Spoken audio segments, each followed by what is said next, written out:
Välkomna till ytterligare en udda onsdag med Tryffelsvinet och våran frågepodd Fråga Tryffelsvinet. Idag har vi ett sånt här superhärligt extra avsnitt framför oss.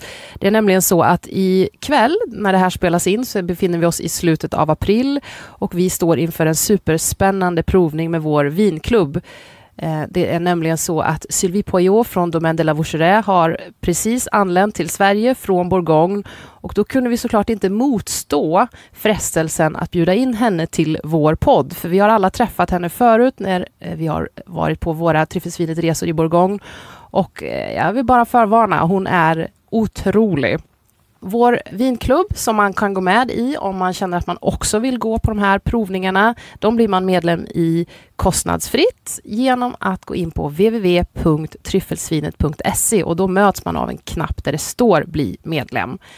Och jag förstår att ni är sugna på att höra min engelska ytterligare igen, men innan jag byter till engelska så vill jag nummer 1 säga att det här är en podcast som pratar om alkohol, så man ska ha åldern inne för att få lyssna, det vill säga 25 år.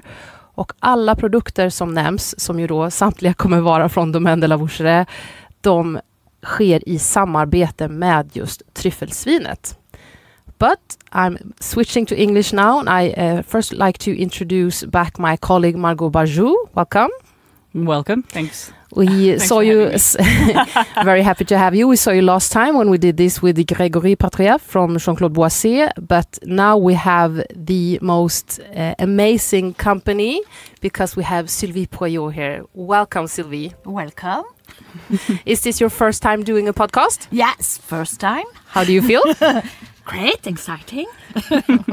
So, before we start digging into the questions from our wine club members, of course, we want to start by asking a bit about your workplace. I mean, me and Margaux been there, and it's an amazing place. But for those of you who have maybe not tasted your wines or visited you in Burgundy, tell us more about Domaine de la Vougeraies, please.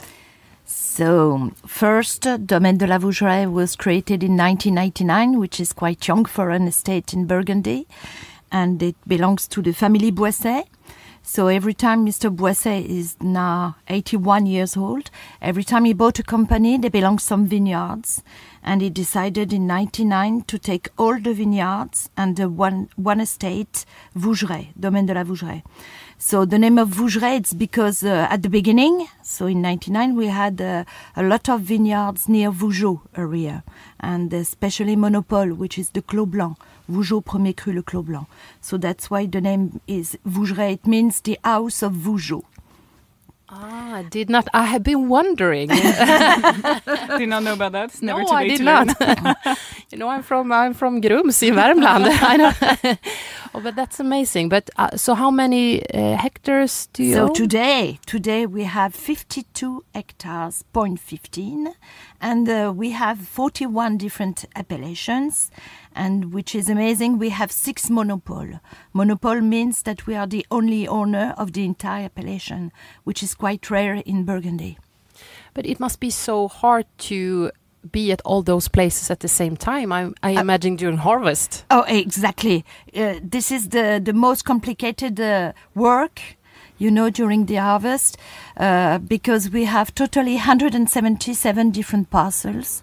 From Chassagne-Morachet to Brochon. Brochon is just near Gevrey-Chambertin. So it represents 40 kilometers from one little village to the other. And of course, it's not ripe at the same time. So what we did before, we arrive earlier before the harvest. We know exactly the date because we know when the flowers beginning.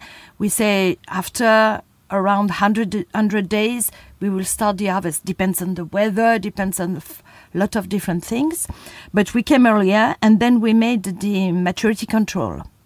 So every 2 days, we go in each parcel, and we check the control maturity for the alcohol and for the acidity. So after 1 week, we quite know exactly which parcel will be harvested at the beginning. And sometimes it's completely different every year, of course. And like in 22, we start the harvest in Côte de Beaune for the whites. And then some of the reds were ripe in Côte de Nuit.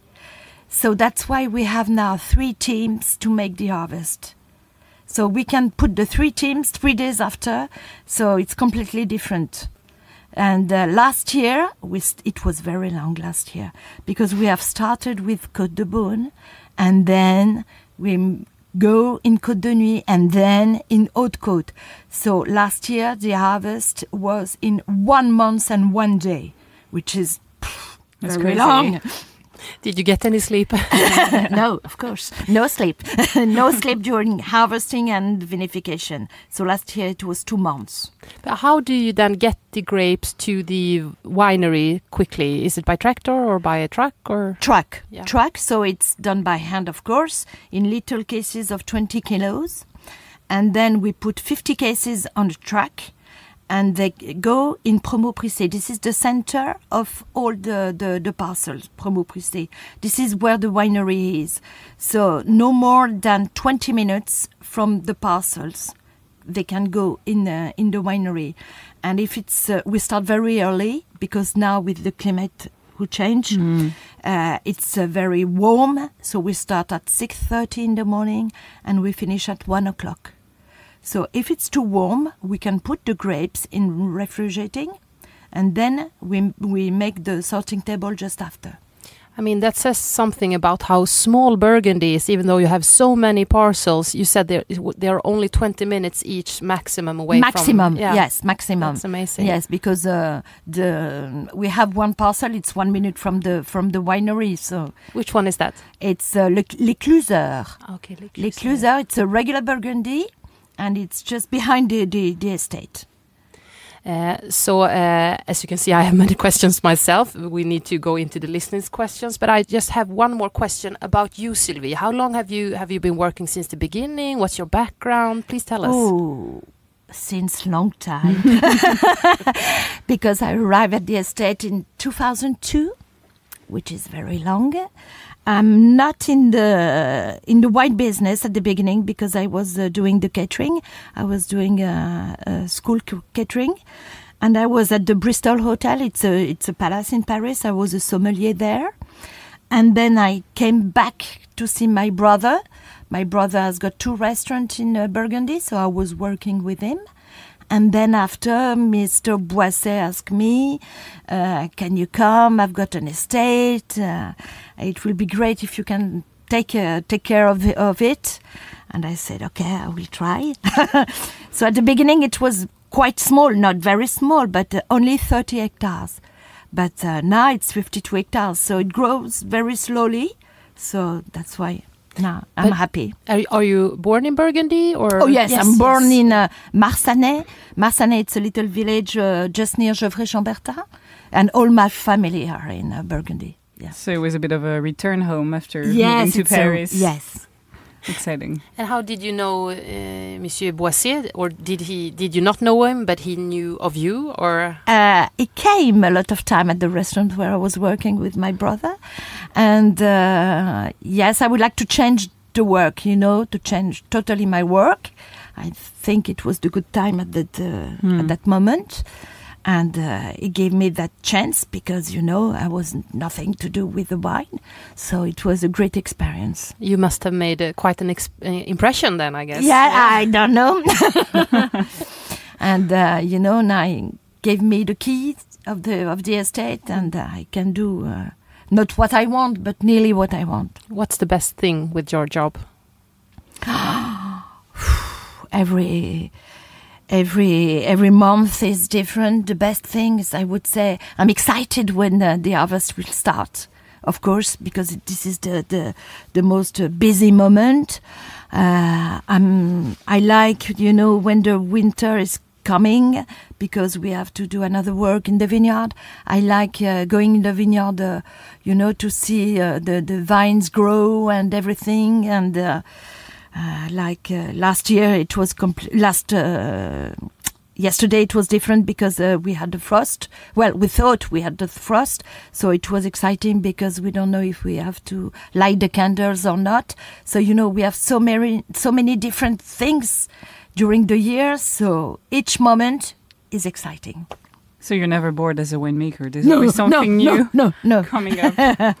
Always something new, always with the climate, something very new. So we have to adapt. We have to change our work every year. No, there's. Sorry. No, and something very specific about you as well is your way to work the vineyard in biodynamic. Can you tell us more about this? Yes, biodynamic. It was done at the beginning because Mr. Boisset said, "Okay, we will make an estate, but it has to be done biodynamic since '99." So now we made all the treatments in biodynamic, which is better. And I think, every time we bought a vineyard which is made in normal way, I think you have less aromas than in biodynamic. After 3 years, when we convert the vineyard, we have to wait 3 years. And after 3 years, you have so many different aromas and, with flowers and then fruit and very expressive, very pure. Which is, I think, better. And is it true that the vineyards that you've converted in biodynamic are more sustainable over the years? Yes, I think so, of course. With better yields, average yields every year. Yes, exactly. Better health. And the yields, it's good. Yeah. So, of course, it's not a lot of work because we have to go in the vineyard finally. Even if you are not in biodynamic, you have to work in the vineyard. So it's exactly the same stuff. I mean, the work is the same. It's just that you preserve the soil and you preserve the vines. Is it also helping now that the climate change and it gets warmer and warmer and everyone used to chase the sun, now everyone chases shadow for the grapes instead? Does the biodynamic philosophy helps as well because the grapes are healthy or? Exactly. The grapes are more healthy. And yes, the climate change, because before we were doing the harvest at the end of September, beginning of October. Now it's completely out. Huh? We start in 22, we have started the 18th of August, which is unusual. But, we have to adapt with the climate, which is the worst for us. It's when we had a lot of rain. Because the rain is good for the soil, but not just before the harvest. Right. Because you can dilute the grapes, which is not very good. So you need some rain, but at the right time of the year. Yes, at the right time. Mm. And I've seen pictures of you with horses. Yes, because, to not damage the soil, we don't use truck. Especially in vineyards like in Musigny and Charlemagne, and Chevalier, Bienvenue, Bâtard, and Chambertin, we use the horse, which is more delicate, for the soil. So, to make wines, you have a lot of different steps to do. And I think the most important the most important thing is in the vineyard. It's 80% of the work in the vineyards. So you have to be very delicate with the vineyards. But do you own the horses yourself? No. It's a partnership with a man. He's got 3 horses because the horses is very tired, so he couldn't work no more than 1 hour and a half. So he's got 3 horses, and then I just call him and say, now you have to go in these vineyards, and after in the other vineyards. So it's just a partnership with him. Amazing. And I also wanted to ask you about your team. I remember we discussed this a little bit, but there's a lot of women who join your team in the recent years. Is it still the case? It's still the case. Now they're 50-50. Nice. Do you feel like there's a trend with women more and more attracted toward the winemaking field and the vineyards in general? I think so, and which is great. Especially with the women, they are more concentrate. I don't say that for the men, but they are very concentrated when they are at the sorting table. They are very focused for the grapes, and when they are making the pigeage, they are it's more gentle with the women than with men. And even in the vineyards, they are very, very concentrated also, and to do it on the right way. compares to the men. I won't say that they don't do the work. It's good to get a bit of both. Both, it's better because it's a bit of balance. Exactly, it's a good balance. Okay, so Margaux, have you found any more interesting questions within the questions from the listeners? Yes, there is something about the vintages in general. There's a huge vintage effect in Burgundy, like many other places. But I wanted to ask you personally, Sylvie, do you have a vintage in mind that was the most challenging for you in the recent years? Yes, I would say the 04 and the 13 because of the rain. It was not as good as expected, especially for the reds. The 04 was really diluted, not very concentrate, and the 13 because it was raining and raining. So, of course, the quality of the grapes at the end are not as good as expected. So this was not my favorite vintages. But you still continued to apply biodynamic and organic practices. Of course. Which never is change. Even, yeah, exactly. You can't just stop for 1 year because it's rainy. You have to do it constantly, no right? Way. Okay, but I guess that was extremely hard also for that reason, to respect this principle. Yes, well, hard no, because you just go with the nature. So if you want to preserve the vines, you do with the weather, you do with everything. So if you are convinced with biodynamic, you won't change. When we visited you in November 23, we were tasting the 2022. I mean, we have to say something about 2022 too, right? Because that is the vintage, right, Margaux, that will be released next vintage. Absolutely. And everyone had big smiles on their faces. Can you tell us more about 22 from your perspective? 22 for me, it's one of the vintage which is very expressive. You know exactly when you taste the wine where you are, in which vintage, in which village you are. If you taste, Vougeraies, you smell like chocolate, a dark chocolate. So you know exactly that you are in Vougeraies. When you taste some Côte de Beaune, you have some white flowers. You say, we are in Côte de Beaune. Very expressive, very aromatic. I love that vintage. Super terroir driven, right? Yes, exactly. Typicity and pure. I like that vintage very much. And in terms of volumes, you were happy we are happy compared to 21. 21, we had unfortunately the frost. So we have lost totally, for the total estate, 65% of the production. For some of the appellation like Charlemagne, we have lost 80% of the production. 80%? Yes. Wow. Because it's Chardonnay and it was, grow at the beginning. So the frost made a lot of damage. But it's good at the end if you made a strict selection and what the grapes that we have were concentrate, so not a lot, but it was good. I was very happy that I was able to purchase the Clos de Vougeot Blanc, the 21. Yes. I snatched one bottle from the web launch, so I'm Nice. super happy about that. And that leads me to another question from our listeners regarding monopoles. And you were mentioning it in the beginning, that you have so many monopole vineyards, and that is kind of rare in Burgundy. Was it a conscious decision to acquire monopoly vineyards, or did it just happen to be so? It just happened. Yeah. It just happened. First, it was the Clos Blanc de Vougeot premier cru de Clos Blanc. So when Mr. Boisset bought in 98 l'Héritier Guyot, in l'Héritier Guyot you have two vineyards. You have the Clos Blanc, the monopole, and then you have the Clos Vougeot. So the two vineyards was really great, well situated. So it was a nice purchase.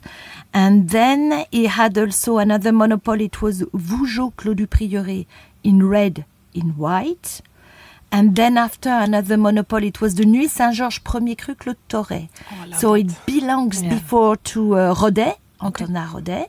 So when he bought Antonin Rodet, we had that vineyard. And the last purchase in 21, it was Chassagne Montrachet, premier cru Margaux, Clos de la Chapelle. Two in Chardonnay and in Pinot Noir.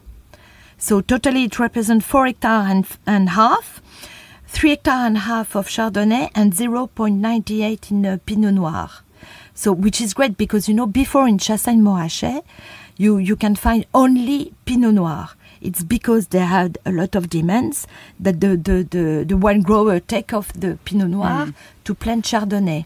But in our parcel of Chassagne, you have a little parcel of very argile. So that's where we have the Pinot Noir. And it's very interesting because it's very aromatic, very fruity for the Pinot Noir. And the Chassagne is very opulent, very like butter texture, and with orange taste. Yeah. So, what is amazing about that wine, and this will be the first time we're mentioning this, but Margaux, we will be releasing the white Chassagne-Montrachet, right? Yeah, in exactly. 3 different sizes: the standard size, the Magnum bottle, and the 3-liter bottle. And I cannot remember the Jéroboam. date. Yeah, the Jéroboam, exactly. I can't remember the date exactly, but if you will become a wine club member, for sure we will give out because this will be secret article numbers. This is strictly for wine club members. So if this is something that intrigues you, you should become a wine club member and you will get the secret article numbers for these babies. I mean, 3 liter, that is so cool. And it's done by hand. Exactly. It's filled by hand. Yeah. We put the wax by hand. It's... I mean, it's not super often that you see 3 liters in Burgundy, right? Or is it... yes. Well, you have to be 2 to drink it, minimum. And yes, we did that. Challenge accepted. We did that for the Chassagne, for the Clos Blanc, Clos Vougeraies, and Denis Saint-Georges Clos Touraine. Yeah. Because that one we have been releasing before as a 3 liter. That is always very popular because it's nice. It's super it's impressive. Nice bottle. Yeah. And there's a bit of different of maturation within the bottle, with a bigger bottle like this one. You can right? keep it longer. Yeah, exactly. You can age it longer. So that's interesting. Another question that I had, and it's a pretty broad question, but we were wondering, in the big picture, how Burgundy is looking compared to France, and why do you think Burgundy is so attractive nowadays? Why do you think Burgundy is so magical when it comes to wine? What would you say? So magical is because we have a small, maybe, compared to other region. And magical, it's because the terroir is very expressive. I think who makes Burgundy, it's the terroir. You have so many different tastes when you cross, when you go far from 2 minutes from vineyards to another vineyards, you have different tastes. This is magical. And magical because Burgundy belongs to the monks. So the monks, they plant different cépage, Pinot Noir in that case, and Chardonnay in the other parcel. So, which is great and different. I think it's the terroir who made the difference. And then also, of course, for your wines, you are adding your secret touch. What is your philosophy? Because we've been talking about vineyard management, but what is your philosophy and magic touch within the vineyard at your domain? Well, the magic touch, I would say for the Pinot Noir, it's we have something very special at the estate. It's a vertical press. So the vertical press gave the silky texture. When you taste all our red wine, you have a silky texture. It's because with that press, you don't crush the pip and the skins. It's very gentle. Yes. It's very long, but at the end, it's very gentle. And which is different for the Chardonnay, it's that we select also the grapes to keep only the good grapes for the Chardonnay. And then after we press directly. So this is a lot of different steps. And also, I would say about the barrels, because every year we are going to the Citeaux forest. It's the forest just near the estate where the monks went before. And we choose trees. We have a partnership with the Citeaux forest. And then we choose some trees to make the barrels. And we dry the wood at the estate during 3 years. It's a natural dry with the sun, the wind, and the snow. So you just leave them outside? Yes, we just leave them outside for 3 years. And after, we ask 5 different coopers to make the barrels in medium taste. medium toast, sorry. And I think it gives also a magic touch. Yes. Oh my. But so how many barrels do you make each year? Is it different, I guess? Or? Oh, yes. Each year it's about 250 barrels, and we use only 20% of new wood. Yes. And for some villages in Chardonnay, we use, because the normal size, it's 228 liters in Burgundy. But for the villages in Chardonnay, we use 350 liters and 450 to avoid the wood taste, to preserve the purity. But what would you say is the benefit of air drying the oak by yourself and not just buying any barrel? Because you have so many demands for the coopers to have some barrels that sometimes they dry only for 2 years. All right. So you can have more wood taste when you make the wines. Okay, so that's what happens, that the wood taste gets less and less each year. Exactly. Yeah. It's better if you dry longer. Yeah. So it stays more elegant in your wine later. Exactly. So you must have a huge backyard to... That's why every day it's different. I mean, so it's all in the details. Amazing. It just everything it's in the vines. The winemaking we don't add anything. It's pure, because we are certified organic, so we don't add anything. We just do a strict selection, which is the best. If you want to eat fruit, you take only the good fruit. So it's the same for the wine. You take only the good fruits. So that's it. And for the pigeage, we don't do a lot of pigeage. Don't to extract a lot of bad expression, just to be gentle. And but we do remontage every day. Remontage is pump over. Yeah. And that's it. And when it's good, to make the décuvage, we just taste. We look the analysis, and then we taste. And if it's not acid, we can make the décuvage, and that's it. And how about whole bunch? Whole bunch. Yeah. The decision is made when we receive the grapes. We don't do whole bunch if it's not a recipe. So we do whole bunch. We try to do whole bunches because it gives more complexity, especially for the Grand Cru. Because the Grand Cru you can age longer. But we can do also whole bunches for our Vougeraie Chambertin les Évocelles, which is very spicy, and it can give the complexity, which is very interesting also. So we make the decision just when we receive the grapes and look at the grapes and taste it. And then, we do that and not the stamp. Great. So, I mean, this question, I guess it's a very tough question, maybe the hardest one of all. So I'm ending with this one. But if you were to treat us with a wine for dinner tonight, of your own wines, which one would you choose? Just one? Just one? No, we can have one bottle. I'll be happy to have. I'll be happy to have. So, that depends on what we will eat, but definitely maybe for the white, the Clos Blanc, because Clos Blanc is very atypic.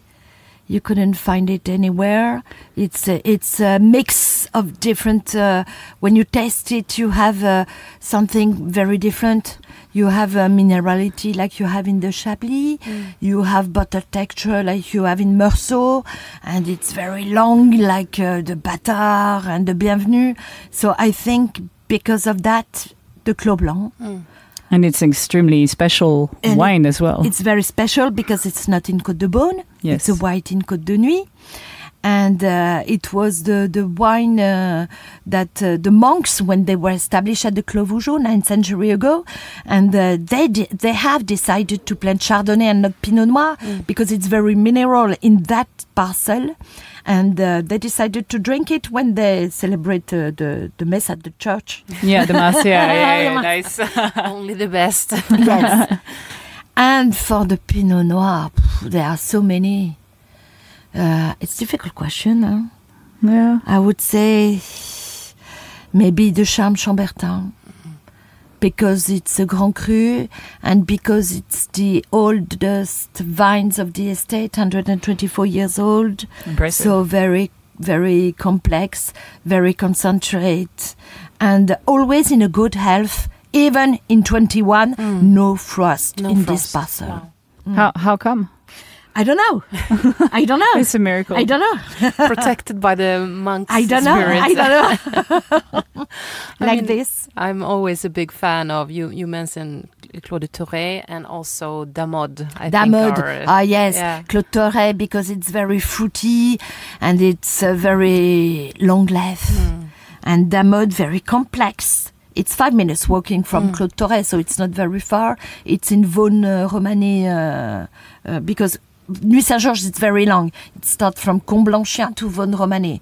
But Claude Touré and Damode, it's Vosne-Romanée side. Right. So maybe more elegant compared to the other Nuit Saint-Georges. Because I'm remembering tasting all your wines because we had a huge lineup when we went to you.